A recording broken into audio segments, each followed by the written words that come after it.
Let me introduce the next person. I've had the pleasure of knowing this person for about 4 or 5 years. She's a Navajo, a Native American from Utah, a graduate of BYU.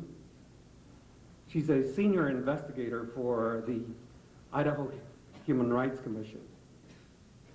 She's working on her master's in public administration. A very quiet individual that is highly dedicated and has put a lot of work in the slide presentation that you'll see at the end.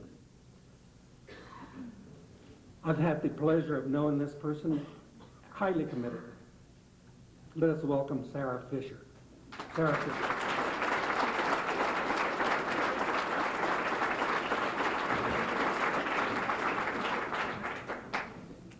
Yeah, Jesse.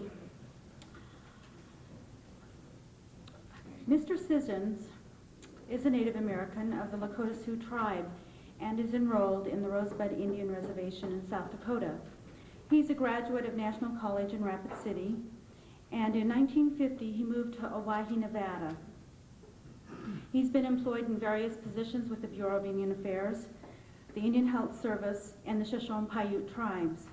He spent several years in the service of his church, the former United Presbyterian Church, as an associate for the Native American Mission Development and Racial Justice in the Program Agency with offices here in Boise and also in New York City. In 1989, he resigned his call and moved back to Owyhee, Nevada to be with his family and to work with the Census Bureau as a special consultant assisting with the 1990 census, basically concentrating on the Native American population.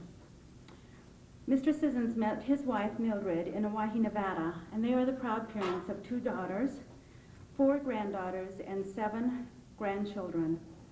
They are both very active in their tribes, in their community, and in their church. I'm very honored to present Mr. Sissons to you at this time.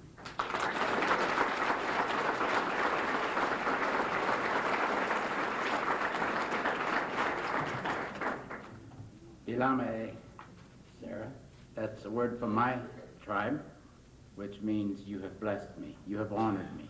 Thank you very much. I am really delighted to be here and be invited to make a presentation on Columbus and the Quincentennial celebration. I'm especially delighted to be here and follow enslavement. What you have said has made it a little bit easier for me to say the things that I feel strongly about having to say to this group.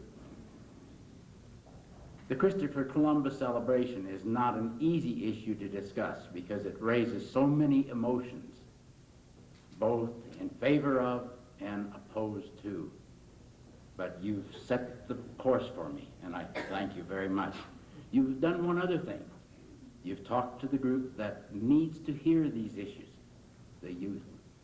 They are our most important resource that we have together, and we must develop it. I don't like hearing the word develop your resources when it talks about mineral resources. But youth, you have proven your merit and mettle today. I applaud you. A round for this youth.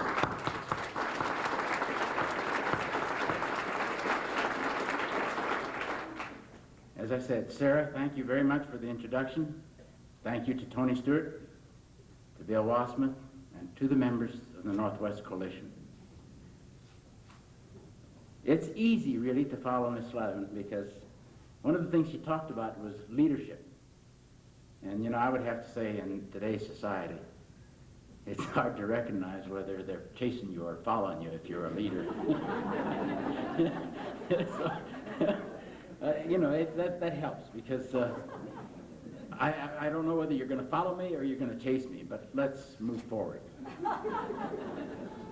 As introduction, I will be discussing with you my understanding of, do we really need to celebrate Columbus? Or must we challenge those who choose to celebrate to listen and learn? You used the phrase listen, and I have something to say about that too. We will be looking at a 500-year period of history that unfortunately has forgotten some of our history. But we will be looking and focusing on that 500-year period of history in 30 minutes, more or less, probably less. So let's lead on and see what we can develop in the 30 minutes that I have been allotted. Now, that's not a criticism, Bill. Thanks for that 30 minutes, because it is important. Let me say first off, Columbus did not discover America.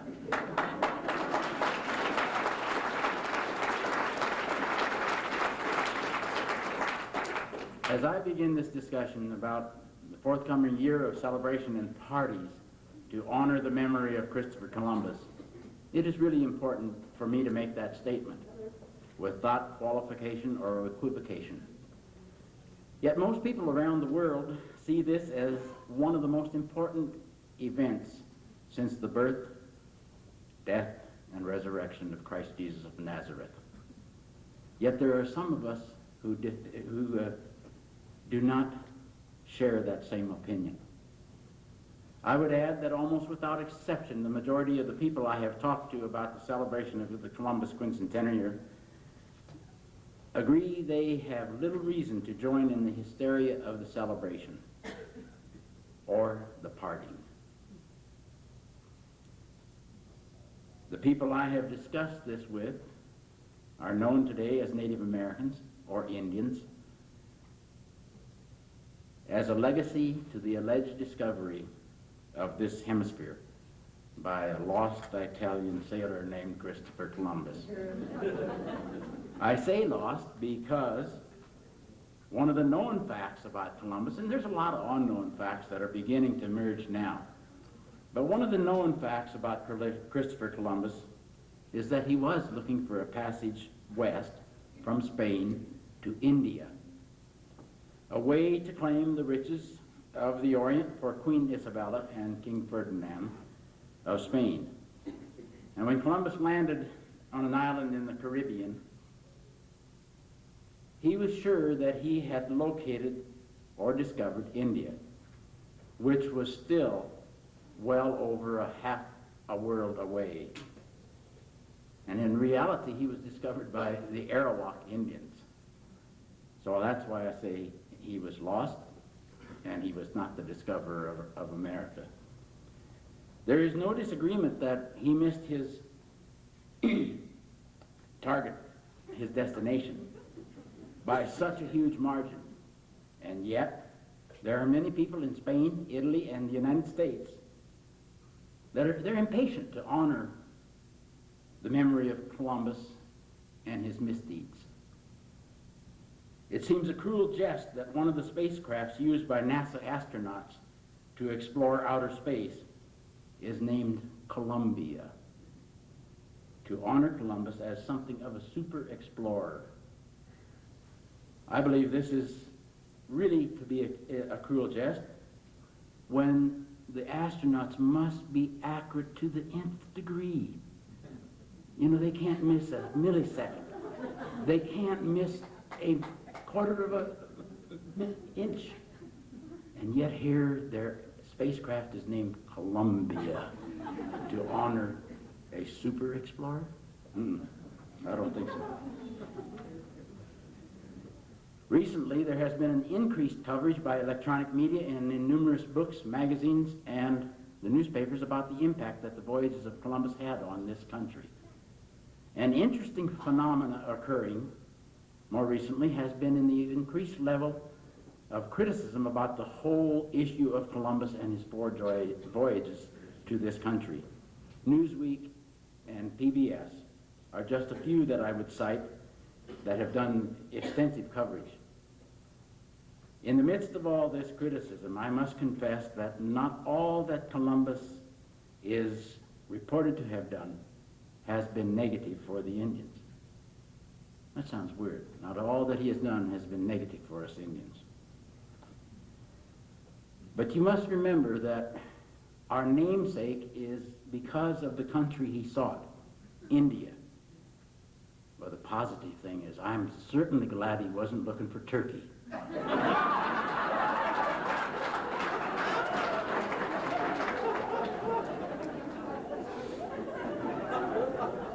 While I'm on the subject of names and the discovery by Columbus, why is this hemisphere named North, South, and Central America? It seems my history lessons taught me that it was named after Americus Vespucci. Where did Columbus get me? Well, moving right along. Perhaps he might also have been lost, but yet history records that this country was named after Americus Vespucci. And again, while I'm still on the subject of names of this country, did you know that even before Leif Erikson, who was he? Leif Erikson. Yeah, Viking, good. And even before Columbus arrived some 500 years after Leif Erikson, we natives of this country had a name for this country. You want to know what it was? We called it ours. That's spelled O-U-R-S.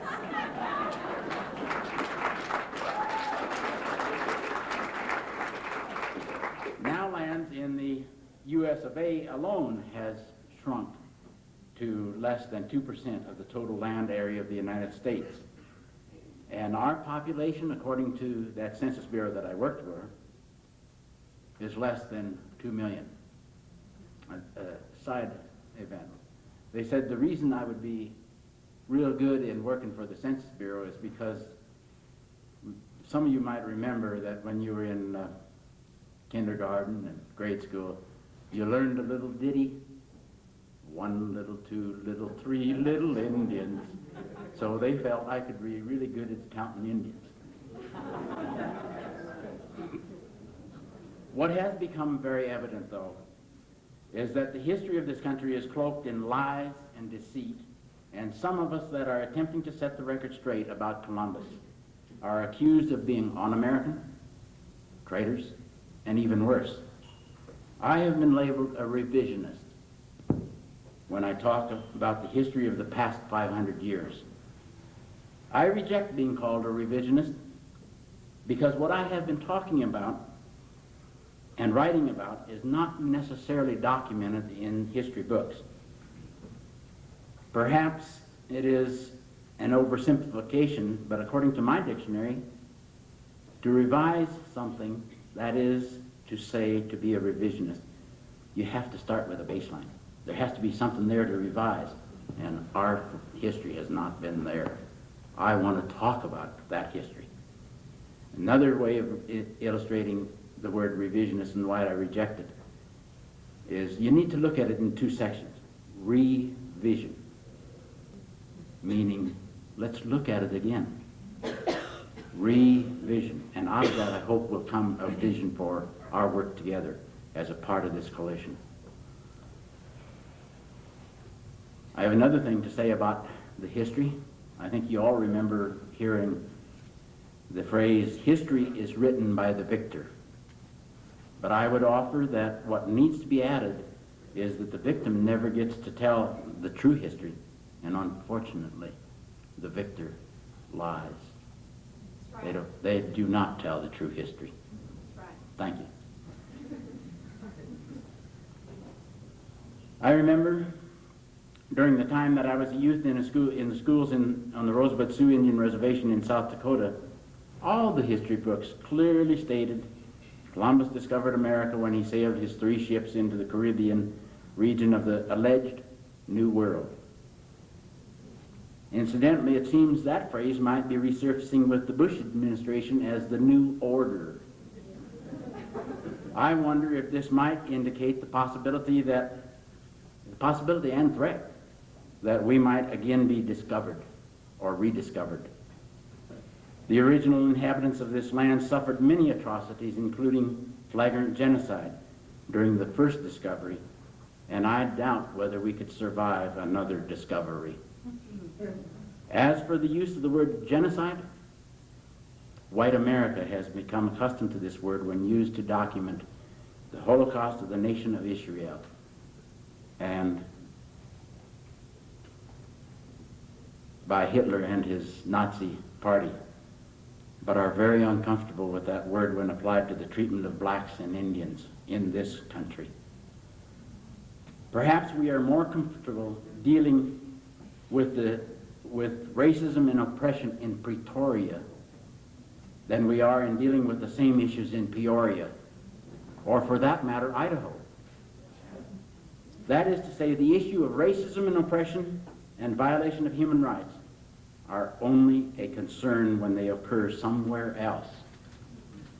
And I come out of a missionary spirit, so it's easy to say, send your mission dollars. Don't send your body. That's hard to do. We have retained our tradition and cultures and our language, and that is something that we can celebrate without ignoring the way in which history has treated us. To survive, we have learned to retain much of what we have been taught by our elders, especially the history of my Lakota people, and actually the true history of this country I love.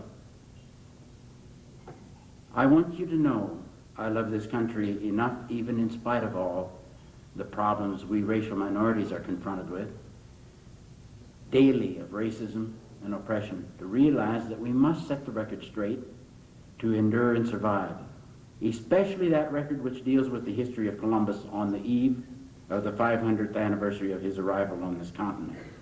I believe that is being realistic and not revisionist. I can only hope that we can grow enough as a nation and a people not to repeat the demeaning and dehumanizing reactions that I have experienced over much over 50 years. That isn't to tell you how old I am, but much over 50 years when I tried to tell our side of the Columbus discovery, our expectation and ability to take our place in the global community with strong leadership addressing the human rights concerns around the world demands that we get our own house in order before confronting other countries with similar poor records in civil and human rights. Let's sweep that.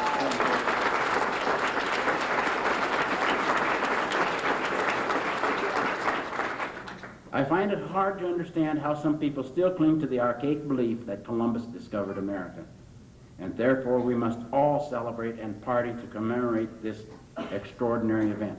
And I take nothing from that. It was an extraordinary event. Somebody just set across an unknown ocean for an unknown destination. Didn't even know where he was when he got there. Sure, it was an incredible event. And I don't take anything from that, really. But, and here comes the other shoe.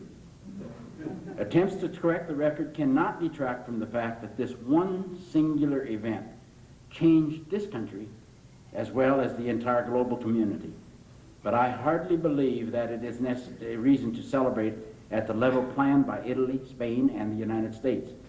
To do so without looking at the entire history, the big picture, if you will, is not logical. In fact, Indian tribes and others are beginning to raise questions about the propriety of Columbus' Quincentennial celebration in light of more complete disclosure of his brutal history revealed in his own journals and other documents written during that same period.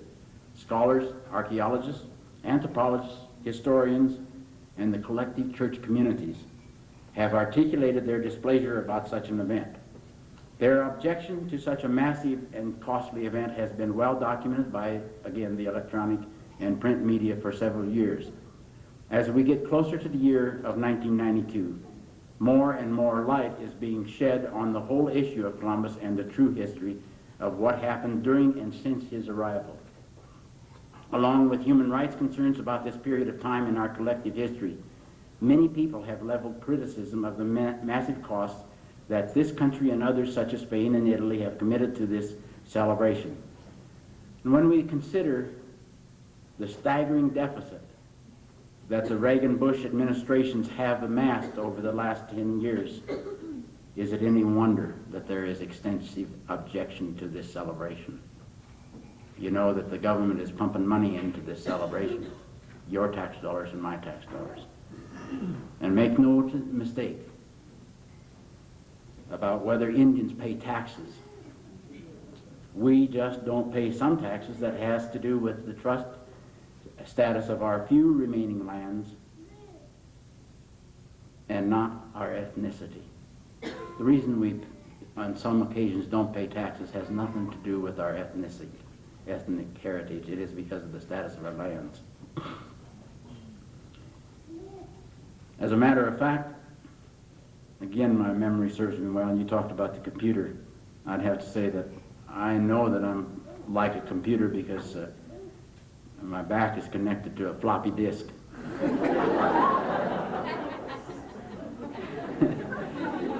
As a matter of fact, I remember when Ronald Reagan was governor of the state of California, I personally paid more taxes than he did for several years. And it has nothing to do with the high level of my income. Hey, I wished it did. It had only to do with the fact that Reagan paid zero, zilch, nada. He didn't pay a penny in several years for personal income tax. And I, who made just a smidget of what he made, paid income taxes. That's not a just society. Anyway, so frequently I have heard this stereotypical comment that Indians don't pay taxes. What needs to be added is because so few are employed. On many reservations throughout the United States, unemployment has risen to well over 50% of the workforce, and in some reservations, as in my wife's and my reservation where we now reside, that unemployment has risen to 85% of the available workforce. By now it should be clear that I do not believe we should be celebrating Columbus. I believe if we focus on the captain and not the cargo, we'll miss the boat. So let's not just look at the captain. Let's look at what the freight he was carrying and what it meant for all of us around the global community. As I said before, I am realistic about all this and realize that we cannot stop the plans for the celebration. Don't believe that I'm trying to stop them. I do not believe that's possible. At this point in time, it would be like trying to stop a snowball rolling down the hill.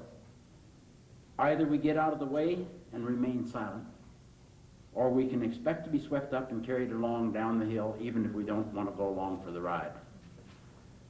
What I hope we can accomplish during the celebration, during these different celebrations during 1992, is to help promote better understanding of the pain and suffering that it is possible for the Indian people to feel over this whole issue, and yet to be loyal Americans.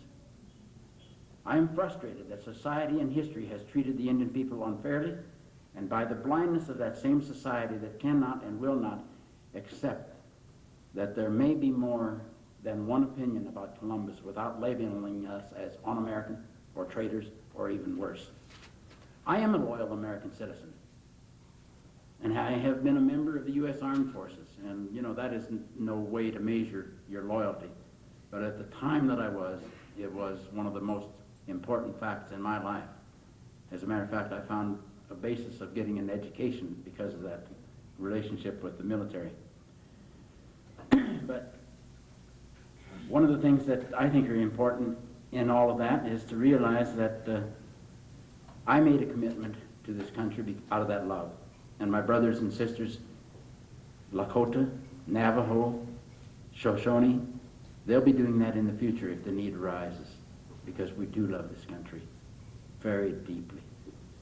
Even the fact that we were not citizens of this country until 1924. You know that I'm the first in my family that is born a citizen in this country. Doesn't that seem like an irony? You know, and yet I'll defend it. I'll defend it as best I can from this place and from out there. That's what we have to do as we go back from here, is to defend the rights for my opinion and your opinion, even if we don't agree with the majority, okay? Should we celebrate and party since it does not look like we can avoid doing so? Each of us must decide that on our own, and by the merit of the discussions that you've had here and in your communities. I would encourage those who do plan to celebrate with the Christopher Columbus Quincentennial Jubilee Commission. That's the official title of it. The 500th anniversary of the voyages of Columbus, that they at least devote some time to reading about the impact this event has had on the original natives of this land. There are some excellent materials available, such as several issues of Newsweek, the Calc report, that's called Clergy and Laity Concerned. That issue was volume 15, number 3, and the Public Broadcasting System special that just, some of you probably saw that. I think it was real well done. Incidentally, I had a chance to work as content editor, but I had other reasons not to leave home at the time. There are a couple of issues that will help. Incidentally, the Calc report offers an excellent bibliography on page 19 that is very comprehensive resource list on this particular subject. And Mr. Dan Wildcat, chairman of the Department of Natural and Social Science at the Haskell Indian Junior College, told participants at the Kansas White House Conference on Indian education that most history books are full of myths about Christopher Columbus' discovery of America.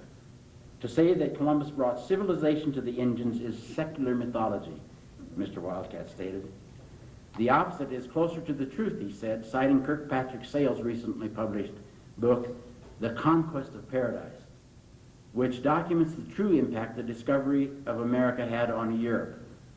It is a well-known fact and documented that all the gold, silver, and copper mined in Mexico and South America, shipped to Europe by the tons, was solely instrumental in turning around the floundering economy at that time.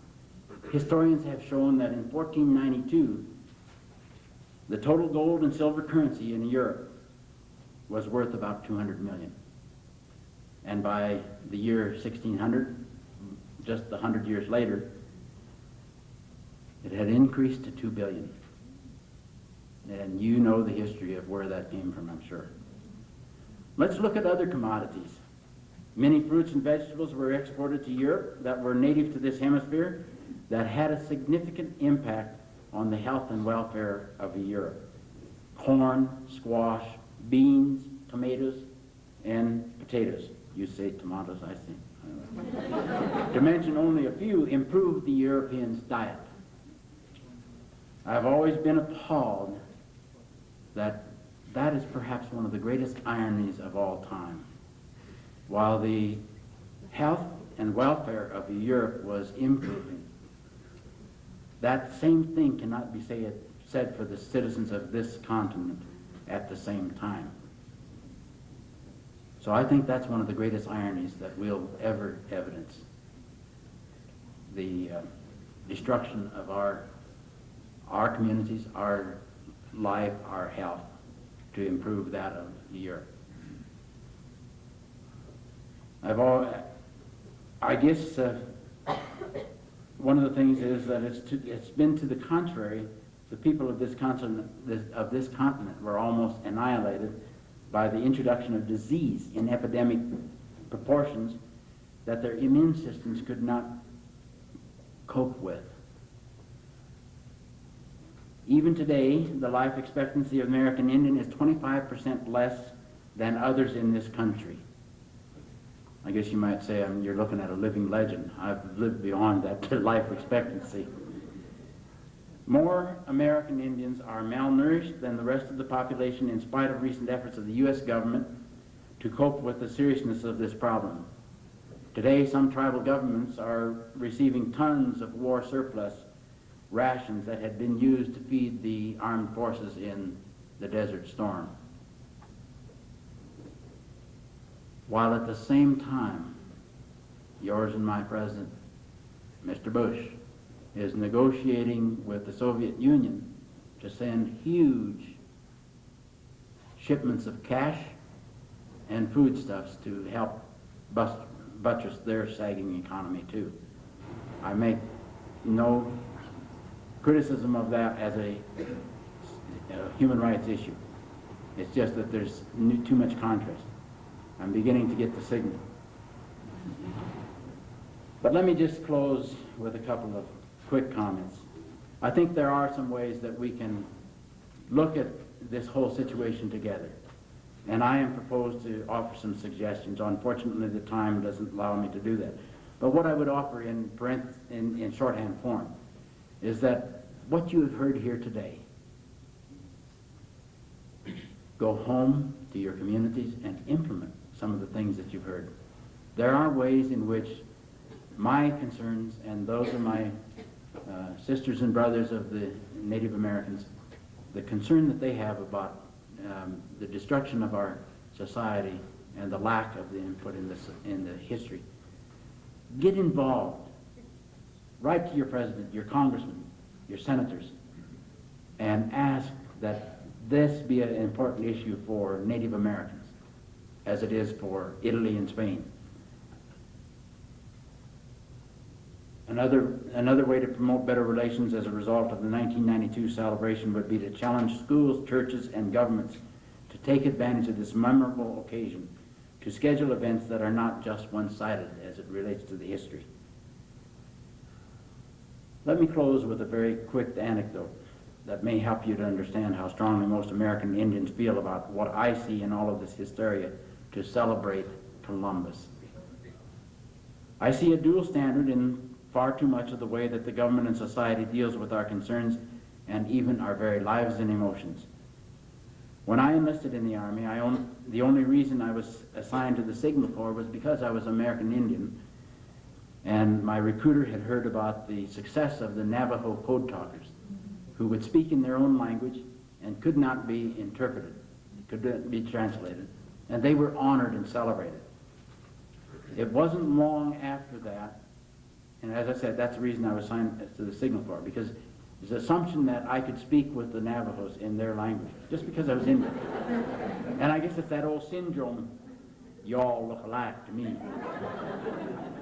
But we don't. We have a different language. Navajo and my Lakota language are as different as French and Chinese. And I don't speak either of those. But what I would like to say about that incident is that the company I was assigned to, the company commander, issued a policy that only American or English, as he called it, could be spoken in the company. And by a quirk of accident, 4 other Native Americans were in my company, one of them from my Lakota Sioux tribe in South Dakota. So, great. We were busy talking in our Lakota, and the first sergeant cited us for a court-martial for a violation of a company policy. Clement Hawk and I pleaded not guilty. And when we went before the court-martial officer and told our story, our case was dismissed.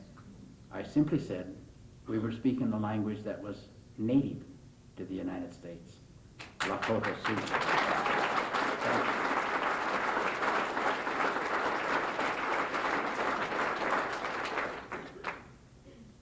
I guess certainly these past 2 days have provided you with information and ideas that you can use in your community, in your life, and in your jobs regarding human rights and civil rights. What we do with all this information is really up to each of us individually. I would leave you with the proverb from my own Lakota people, and Miss Lavin, this goes to your listen. The legend of the Lakota is really quite interesting. If you have time to get into it sometime, I'll talk to you. But the proverb or the saying that they have is, listen, or your tongue may make you deaf. I hope I haven't become deaf by talking to you. Our past is in our hearts. Our future is in our minds. The destiny of our children and the future of our nation depend upon what we have learned from the last 500 years. We cannot afford to repeat any of the mistakes from the past and yet be ready to build a better future in the next 500 years. Are we all welcome at the party? That's the title of my discussion. Are we all welcome at the party? I, for one, will not feel welcome unless many changes are made in the way we plan to celebrate that party. After all, we have not asked the nation of Israel to celebrate Adolf Hitler's birthday. Thank you very much.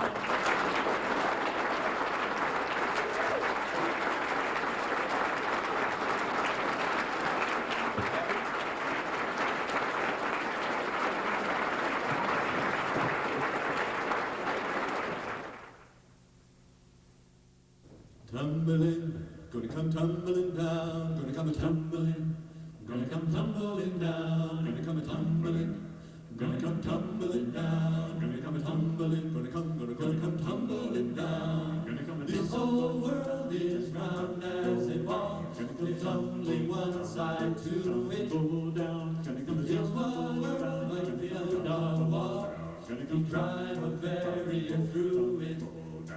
There is one earth, one life, one blood, we come from one another. We only die when we try to live separate from each other. Oh Lord, oh Lord, oh Lord, have mercy. Oh Lord, oh Lord, oh Lord, have mercy. Apartheid is no foreign sin that makes us build a wall. It's our own fear from deep within, it feeds upon us all. Find it in South Africa or many foreign nations, or in your